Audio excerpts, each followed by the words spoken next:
എക്സാലോജിക് കമ്പനിക്ക് യാതൊരു പരാതിയില്ല. ഇവിടെ വീണയ്ക്ക് യാതൊരു പരാതിയില്ല. ആർക്കാ പരാതി? ഈ ജോർജിന് പരാതി ഉണ്ടാവുന്നു. വീണ വിജയന് പണം കൊടുത്ത CMRL കമ്പനിക്ക് കുഴപ്പമില്ല, വീണ വിജയന് കുഴപ്പമില്ല, പിന്നെ ആർക്കാണ് കുഴപ്പം? അത് അദ്ദേഹം ചോദിച്ചു. എനിക്കാണ് കുഴപ്പം. എനിക്ക് മിനിങ്ങാന്ന് പിണറായി വിജയൻ താമസം മാറ്റിയ ബേക്കറി ജംഗ്ഷനിലെ വീട്ടിൽ നിന്നും എന്തെങ്കിലും കിട്ടുമെന്ന് കരുതിയാണ് ED റെയ്ഡ് ചെയ്തതെന്ന് പറയാൻ EDയും പൊട്ടന്മാരല്ല എന്ന് പറയാൻ ഞാൻ ആഗ്രഹിക്കാം. ഗ്രഹണി ആസ്മയൊക്കെയുള്ള പിള്ളേര് പതിവായിരിക്കുന്നതിലും 10 അടി തള്ളിയിരുന്നോണം പൊട്ടിപ്പാറുന്ന അടിയാ നടക്കാൻ പോകുന്നത്. എന്റെ മനക്കിലേക്ക് സ്വാഗതം. ഇവിടെ ശ്രീ P. ജയരാജൻ നേരത്തെ ചോദിച്ചത് ഒരു അന്വേഷണ ഉദ്യോഗസ്ഥ സംഘത്തിന് ജീവനോടെ മടങ്ങാൻ കഴിഞ്ഞത് തന്നെ അത്ഭുതം എന്ന നിലയിലാണ് ഇപ്പോൾ കാര്യങ്ങൾ. ഇപ്പോൾ ഏത് ഇന്ത്യൻ പൗരന് ഒരു പരാതി കൊടുക്കാമല്ലോ, അതുപോലെ പരാതി കൊടുത്ത ആളാണ് ഷോൺ ജോർജ്. പരാതി കൊടുത്ത ആളുടെ വീട്ടിലേക്ക് മാർച്ച് നടത്തുക എന്നൊക്കെ കേട്ടുകേൾവില്ലാത്ത കാര്യമാണ്. ഇതൊക്കെയാണ് സംഭവിക്കുന്നത്. കേരളത്തിലുള്ള സ്ഥലം തന്നെയല്ലേ ഇത് മോനെ? കേരളത്തിൽ മുഴുവൻ ഇപ്പോൾ പിണറായി വിജയന്റെ കണ്ണൂരിലെ വീടിന് മുമ്പിൽ താങ്കൾ അടക്കമുള്ള ഒരു വലിയ ആളുകളുടെ പട അവിടെ ഉണ്ടാവുന്നു. ഈ പരിശോധന നടത്തുന്ന ഉദ്യോഗസ്ഥർ വളരെ ശ്രമകരമായ നിലയിലാണ് തിരിച്ച് ഇറങ്ങി വന്നത് പോലും. അത് തന്നെ അവിടെ ഒന്നും കിട്ടിയില്ല എന്ന് എഴുതി തന്നത് ആ ക്രൗഡിന് ബോധ്യപ്പെട്ടതിന് ശേഷം രാഷ്ട്രീയമായി നേരിടുക എന്ന് പറയുന്നത് ഈ ജനക്കൂട്ടത്തെ അണിനിരത്തി ഉദ്യോഗസ്ഥരുടെ കൃത്യനിർവഹണം തടഞ്ഞുകൊണ്ടാണോ? അണ്ണാക്കി പിരിവെട്ടിയിരിക്കണ ഒരാളോട് ചോദിക്കാൻ പറ്റിയ ചോദ്യമാണോടായത്? ഇത് ഈ CPMന്റെ പോളിറ്റ് ബ്യൂറോ അംഗമായിട്ടുള്ള പിണറായി രാഷ്ട്രീയമായി തകർക്കാൻ വേണ്ടി കമ്മ്യൂണിസ്റ്റ് വിരുദ്ധന്മാർ കഴിഞ്ഞ കുറേ കാലമായി കേരളത്തിൽ പരിശ്രമിച്ചുകൊണ്ടിരിക്കുകയാണല്ലോ. അതിൻ്റെ ഒരു പുതിയ ചുവടുവെപ്പാണ് ഇന്ന് ഈ 11 ഇടങ്ങളിൽ നടന്നിട്ടുള്ള EDയുടെ റെയ്ഡ്. ഇവിടെ എന്താ വിഷയം? എക്സാലോജിക് എന്ന കമ്പനിയും പിണറായിയുടെ മകൾ വീണയുടെ കമ്പനിയും തമ്മിൽ ഒരു എഗ്രിമെൻ്റ് ഒപ്പിടുന്നു. ഇവിടെ എക്സാലോജിക് കമ്പനി വീണയുടെ കമ്പനിക്ക് കൊടുത്ത പ്രതിഫലത്തെ സംബന്ധിച്ച് അവർക്ക് യാതൊരു പരാതിയില്ല. നോക്കണം, എക്സാലോജിക് കമ്പനിക്ക് യാതൊരു പരാതിയില്ല. ഇവിടെ വീണയ്ക്ക് യാതൊരു പരാതിയില്ല. ആർക്കാ പരാതി? പക്ഷെ ഏത് സമയത്താണോ ഒരു വയ്യാവേലി കയറിയവരാന്ന് പറയാൻ പറ്റില്ലല്ലോ. ഈ ജോർജിന് പരാതി ഉണ്ടാവുന്നു.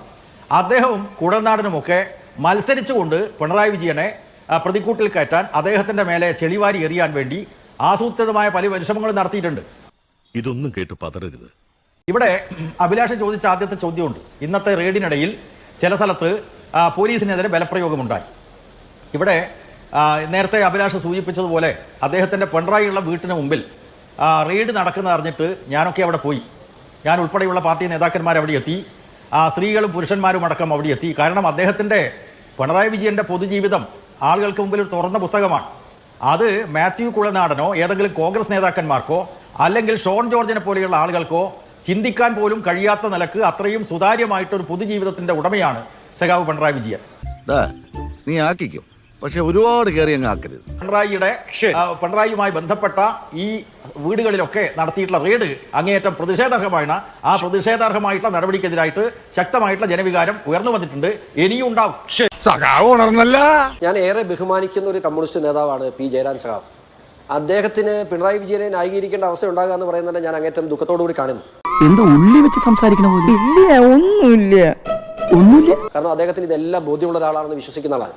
ഒന്ന്, വീണ വിജയന് പണം കൊടുത്ത CMRL കമ്പനിക്ക് കുഴപ്പമില്ല, വീണ വിജയന് കുഴപ്പമില്ല, പിന്നെ ആർക്കാണ് കുഴപ്പം? അത് അദ്ദേഹം ചോദിച്ചു. എനിക്കാണ് കുഴപ്പം. എനിക്ക് വേറൊന്നുമല്ല.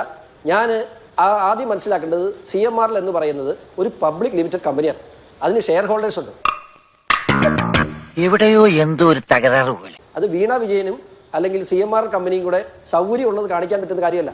അതിനെ എല്ലാ വർഷവും അതിന് കൃത്യമായ ഓഡിറ്റിംഗ് നടത്തി ലാഭനഷ്ട കണക്കുകൾ പ്രസിദ്ധീകരിച്ച് അത് സെബിയുടെ നിയമപ്രകാരം, സെക്യൂരിറ്റി എക്സ്ചേഞ്ച് ബോർഡ് ഓഫ് ഇന്ത്യയുടെ നിയമപ്രകാരം കൃത്യമായ ലാഭവിഹിതം ഷെയർ ഹോൾഡേഴ്സിന് കൊടുക്കണം.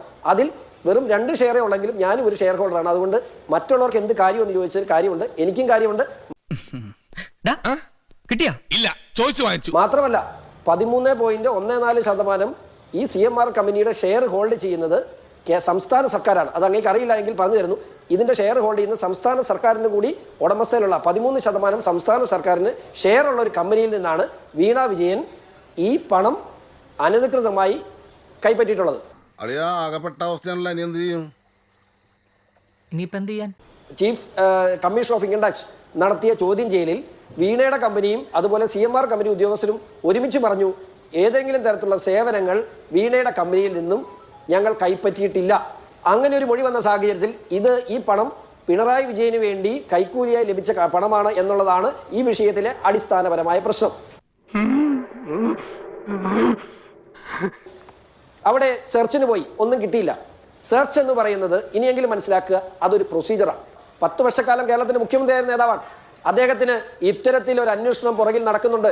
ഏതു സമയവും ഒരു റെയ്ഡ്, എൻഫോഴ്സ്മെന്റ് ഡയറക്ടറേറ്റോ CBIയുടെയോ റെയ്ഡ് പ്രതീക്ഷിക്കാൻ അദ്ദേഹം തുടങ്ങിയിട്ട് ഞാനാണെങ്കിൽ പ്രതീക്ഷിക്കും. അദ്ദേഹത്തിന് അതിനുള്ള ബോധമുണ്ടെന്ന് തന്നെ പ്രതീക്ഷിച്ചു.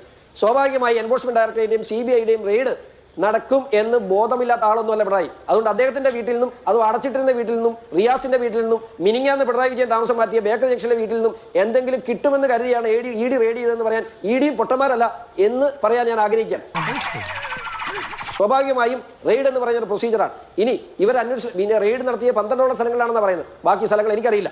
പക്ഷേ അത്തരം സ്ഥലങ്ങളിൽ നിന്നും ഒന്നും കിട്ടിയില്ല, എല്ലാ സ്ഥലങ്ങളിൽ നിന്നും ഒന്നും കിട്ടിയില്ല എന്ന് പറയാൻ അങ്ങയുടെ കയ്യിലും തെളിവുകളില്ലാത്തതുകൊണ്ട് EDയുടെ റെയ്ഡിന്റെ അടിസ്ഥാനത്തിൽ, അവരുടെ അന്വേഷണത്തിന്റെ അടിസ്ഥാനത്തിൽ ഇപ്പോ SFIയുടെ എൻക്വയറി തന്നെ, SFIയുടെ എൻക്വയറി റിപ്പോർട്ട് എന്റെ കയ്യിലിരിപ്പുണ്ട്. 1,72,00,000 രൂപയല്ല ഈ നിമിഷം വരെയും ഏറെക്കുറെ വീണ വിജയൻ കൈപ്പറ്റിയിട്ടുള്ളത് 2,72,01,000 രൂപയാണ്. ഇതാണ് ആ റിപ്പോർട്ട്.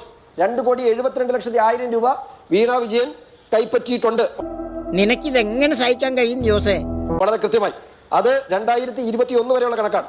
ഏറ്റവും രസകരമായ കാര്യം, ഈ നമ്മുടെ ഇൻകം ടാക്സിന്റെ റെയ്ഡിന് ശേഷവും 2020-21 കാലഘട്ടത്തിൽ 10 ലക്ഷം രൂപ വീണ വിജയന്റെ കമ്പനി കൈപ്പറ്റിയിട്ടുണ്ട്. അപ്പൊ അതെല്ലാം അവസാനിച്ചു എന്ന് പറഞ്ഞ് മാത്രമല്ല, ഇനി വേറെയും പറയാം.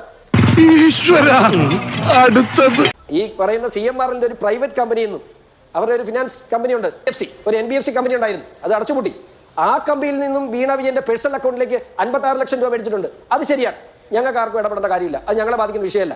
പക്ഷേ ഈ പണമൊക്കെ ഇത്രയും ദരിദ്രനായ സുതാര്യമായ ജീവിതം നയിക്കുന്ന കഴിഞ്ഞ 10-60 വർഷക്കാലമായി പിണറായി വിജയന് തുറന്ന പുസ്തകമായ പിണറായി വിജയൻ ഈ പണമൊക്കെ എന്തു ചെയ്തു? ഇതൊക്കെ സഖാക്കൾക്ക് വിതരണം ചെയ്തോ അതോ പാർട്ടിക്ക് തന്നോ? ഈ പണം എന്തു ചെയ്തു എന്നൊക്കെ സഖാവ് ഒന്ന് അന്വേഷിക്കുന്നത് നല്ലതാണ് എന്നുള്ള ചെറിയ അഭിപ്രായം പങ്കുവെക്കുന്നു. ഈ ഒരു അഴിമതിയും വലിയൊരു കൊള്ളയും നടന്ന കേസിൽ കമ്പനി നിയമങ്ങളെ ദുരുപയോഗപ്പെടുത്തി കമ്പനി നിയമങ്ങൾ പാലിക്കാതെ നടത്തിയ കാര്യങ്ങൾ അതിൻ്റെ അകത്തുണ്ട്. അതുകൂടാതെ കള്ളപ്പണം വെളുപ്പിക്കാൻ വേണ്ടിയിട്ട് നടത്തിയ പരിശ്രമമുണ്ട്. അതുകൂടാതെ പച്ചയായ അഴിമതിയുണ്ട്. ഇങ്ങനെ 3 ആസ്പെക്ട്സ് ഈ കേസിനുണ്ട്. കേരളത്തിലെ സാമാന്യ ജനത്തിന് അറിയാവുന്ന ഒരു കാര്യം, ഒരു സേവനവും നൽകാതെ മുൻ മുഖ്യമന്ത്രിയുടെ മകൾ 1,72,00,000 രൂപ ഒരു കമ്പനിയിൽ നിന്നും കൈപ്പറ്റിയിരിക്കുന്നു എന്നത് അൺഡിസ്പ്യൂട്ടഡ് ഫാക്റ്റാണ്. അതായത് ആർക്കും തർക്കമില്ലാത്ത ഒരു കാര്യമാണ്. എന്നിട്ട് CPM അതിന് പറഞ്ഞ ന്യായം, അല്ലെങ്കിൽ ഈ അഴിമതിയെ ന്യായീകരിക്കുന്നവർ പറഞ്ഞത്, ഇതിന് അവർ ടാക്സ് അടച്ചിട്ടുണ്ടല്ലോ, അതിന് GST അടച്ചിട്ടുണ്ട്, GSTയുടെ രേഖകളുണ്ട്, GST അടച്ചു എന്ന വാദമാണ് അവർ മുന്നോട്ട് വെച്ചത്. ഒന്നാമത്തെ കാര്യം, ഇല്ലീഗലായി സമ്പാദിക്കുന്ന പണം അല്ലെങ്കിൽ അഴിമതി പണത്തിന് ടാക്സ് അടച്ചതുകൊണ്ട് ആ പണം അഴിമതി പണം അല്ലാതാവില്ല. നമ്പർ 1. നീ ശരിക്കും മണ്ടനാണോ അതോ മണ്ടനെ പോലെ അഭിനയിക്കാണോ? ശരിക്കും മണ്ടനാണ് സാർ. നമ്പർ 2, ഇങ്ങനെ ഇല്ലീഗലായി സമ്പാദിക്കുന്ന പണത്തെ വെളുപ്പിക്കാൻ വേണ്ടിയാണ് ഇത് ബാങ്ക് ത്രൂ ആക്കി അതിന് ടാക്സ് അടച്ചു എന്ന് വരുത്തി അത് വൈറ്റ് മണി ആക്കി മാറ്റുന്നു. അതിനെയാണ് മണി ലോണ്ടറിങ് എന്ന് പറയുന്ന ആസ്പെക്റ്റ് വരുന്നത്. മണി ലോണ്ടറിങ് എന്ന് പറഞ്ഞാൽ നിങ്ങൾക്ക് അർഹതപ്പെടാത്ത പണം അല്ലെങ്കിൽ അഴിമതി പണം അല്ലെങ്കിൽ ഏതെങ്കിലും ഒരു ഒഫൻസിൽ നിന്നും ഒറിജിനേറ്റ് അല്ലെങ്കിൽ ഏതെങ്കിലും ഒരു കുറ്റകൃത്യത്തിൽ നിന്നും നിങ്ങൾക്ക് കിട്ടുന്ന ആ പണം വെളുപ്പിച്ചെടുക്കാൻ നടത്തുന്ന പരിശ്രമത്തെയാണ് മണി ലോണ്ടറിംഗ് എന്ന് പറയുന്നത്. അതാണ് EDക്ക് അന്വേഷിക്കാൻ കഴിയുന്നത്. ഞാൻ പോണു. എന്താണോ ഞാൻ പോണു.